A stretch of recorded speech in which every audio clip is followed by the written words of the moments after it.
half an hour when I didn't even give 3% of what I have here. So obviously we're going to need 20 meetings in order for me just to ask some simple questions. But it's okay. I'm going to try to ask the shorter questions because I understand what you say. All right, so the point is like this. I'm expecting you, please, to come back to me at your convenience, not today, with the answers. How is it possible that there are 25 mistakes in a book that claim to be from God? It's impossible that God made mistake in a text. We conclude that. Question number 2, if Jesus is the Son of God, who needs to waste time to prove from King David all the way to Joseph when we say Joseph is not the father? Third question is, that's a new one, please explain me, how do you have more than 150,000 different versions to the New Testament? You have today, if you want the source, I have it, I will give you the source. Please explain me how there are more than 150,000 different texts. Okay, that's question number 3. Question number 4, please tell me, how is it possible that in the New Testament it says that Jacob went to Egypt with 75 people when everybody agreed that the Torah say that Jacob went to Egypt with only 70 people? Okay, please write it down. I'm going to make it a little bit slower for you to make yourself the comments. So that was question number 4. Question number 5, please tell me, from all the religions in the world, you know what, I should say it differently. From the 3 major religions, because I do not know 80,000 religions and cults. That's not my purpose in life. But from 3 religions, Islam, Christianity, and Judaism, please show me, there's one prophecy in Christianity. Islam never gave one prophecy. It's interesting that the Muslims call Prophet Muhammad, when yet I promise you, searching the entire Quran, there's not even one prophecy in the entire Quran. Prophecy means a clear message for a very long time, hundreds of years or thousands of years later, that a person had no indication that something like this is logical to happen, but he came and described a complete prophecy. Christianity has one prophecy. The Christians write, if you want the source, I'm saying everything now by heart, but if you want the source, it will take me a minute to give you the pages where it is in the New Testament. But I'm sure you're aware of it already. So please, it says over there that the Jews will never return to the Holy Land. When we ask the former Pope that just died about a few months ago, we ask him, how do you explain that there is one prophecy in the New Testament that say the Jews, God left the Jews after the destruction of the Second Temple? That's what you claim in your books. And it says clearly over there that the Jews will never return to the Holy Land. Every blind person knows today that there are approximately 6-7 million Jews living in Israel, more or less. There are many Jews. We are not talking about the state of Israel. We are not in politics. It has nothing to do with the state of Israel. They say Jews will not return to the Holy Land. So the Jews return to the Holy Land. Question number, 7? Question number 7 is, please tell me, the prophecies throughout the Bible, there are many, many prophecies that speaks on time of Messiah. All of them, with no exception, describe that in the time of Messiah, the Jews will have great life. The enemies would leave them alone. There will be no war. The Jews will not suffer from anyone. Nobody ever suffered. The Jews never suffer more than the time that Jesus lived, in the time of the Romans. In his lifetime, millions of Jews were dead.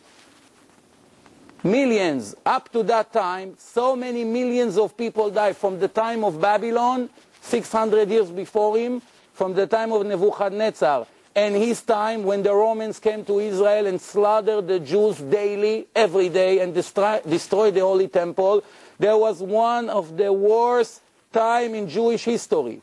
Since then until today, we have not even one indication of what the Bible said that the Messiah will do for us, that Jesus did for us. Not even one, not two. There's many, many signs that the Messiah will do. I don't have the time now to start listing all these prophecies, but you know about all the prophecies that speak for the future in the time of Mashiach. I gave you 3 or 4. I can give you more if you insist. But none of those indications occurred in his time. Now, the Messiah is supposed to save the Jews from all the nations. And all the nations will come to Jerusalem to learn from the Jews' Torah. Now tell me please, a person that could not save himself when the Romans put him and hung him on a cross, his words to God was begging God to save him. And the Romans were telling him, no, save yourself. Let's see if you're going to be able to save yourself. He could not save himself. How can he save us? He couldn't help himself. Plus, it says that the Messiah, in one of the prophecy, will have children, will have descendants. He will have Zerah. Zerah means descendants. You know, as I know, that Jesus never had children. Please explain me, the most important mitzvah in Judaism is the first mitzvah from 613, the first one, which makes it very important, is to marry man and woman. And the marriage institution is the holiest thing in God's eyes. How is it possible that the Christian church took one of the foundation of the world and made the priests unable to marry and have children when it contradicts one of the most important foundation of God? Please tell me how a person that you refer to God was hungry one day walking with the students, and this is in the book of Mark, chapter 11, you can write it down. The next day he entered Jerusalem and Jesus was hungry. And he saw from far away a fig tree that has plenty of leaves. And he started to get closer to the tree. Maybe he will find some fruit to eat. He came to the tree and he found no fruit other than leaves, because it was not the proper season for the tree to give fruit. And he's out of paper, by the way. Yes, and which, you know, very good. You know, there's no coincidence. So it says like this: I'm cursing. I'm glad you enjoy, but please, we are now only arguing to find the truth. We're going to shake hands, we'll stay friends. Nothing here is personal. I want to say it again. The point here, I'm asking questions that if we're going to get the answer to all these questions that we ask, we have a very serious problem. Why? Because we declare always that if you find one mistake in the Torah, that's going to be the end of Judaism. One mistake, not two. And we have very many mistakes that we highlight, as some of that you heard from me. And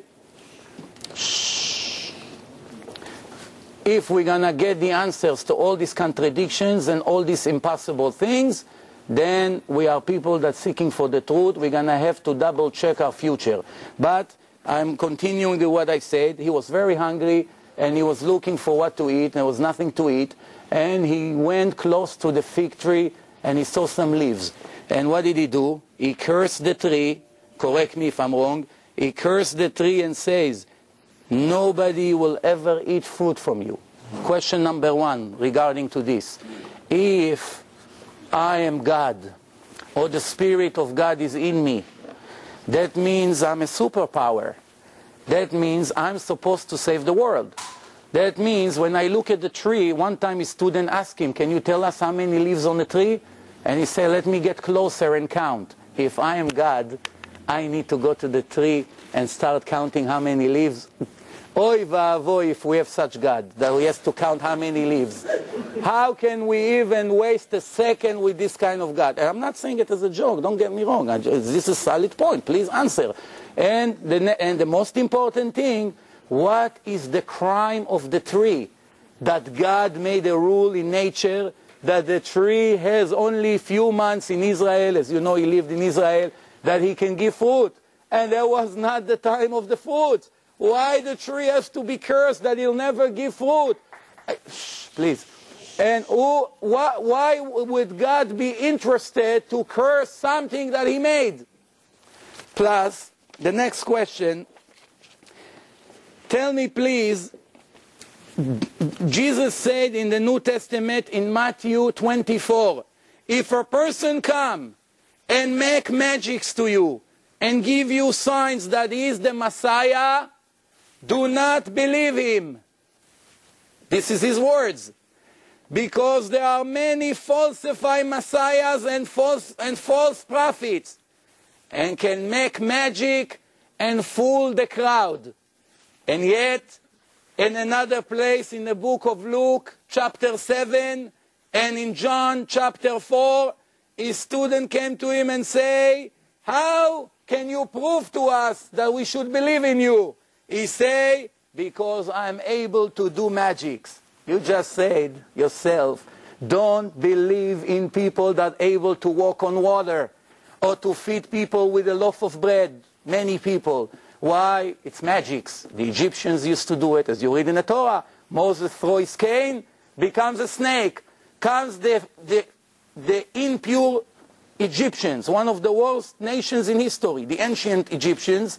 Each one of the kids threw his cane, he became a snake. Does that mean they're God? The Torah just told you, if they are able to make magics, they are nothing, because this is the power that God put in nature, that the impure people are able to do magic. Is that an indication that he's the Messiah? For sure not. Plus, he himself admitted, don't believe people who make magics. And they ask him, how do we know you're the Messiah? Because I'm making magic. Is God making such mistakes? Such contradiction? I'm sure that is not. The next question is... Could you email me these questions? I am. No, you don't need it. You're going to have a recording. We're going to give you a recording. I have to be able to answer these questions. You want a good answer, right? Whatever you can, whatever you can answer right now, you have the time to do it. Whatever you cannot answer right now... You won't cut me off? Give us one answer. No, wait. I didn't finish. Believe me, I got to put some of the... Oops, I'm sorry. Okay, the next question. I got to bring these questions out because I don't have a problem sitting here and listening to your answer. Don't get me wrong. I have the time. And even if the crowd will leave, I'm going to still stay here to listen because I am seeking for the truth. But I told you, this is all short questions, as you see, not like the first ones. First one were very long, but I learned my lesson. No, you don't know how long the answer is going to be. Ah. Do a big exposition. No, I tell you what, I'm afraid of another 20-minute speech about one of the, and the night is over. How about my fears? How about my fears of the end of this question? You're giving me under the belt now. Okay, so I'm almost done. I'll cut some. Almost done, and then you have the microphone for yourself. The next question that I got for you is,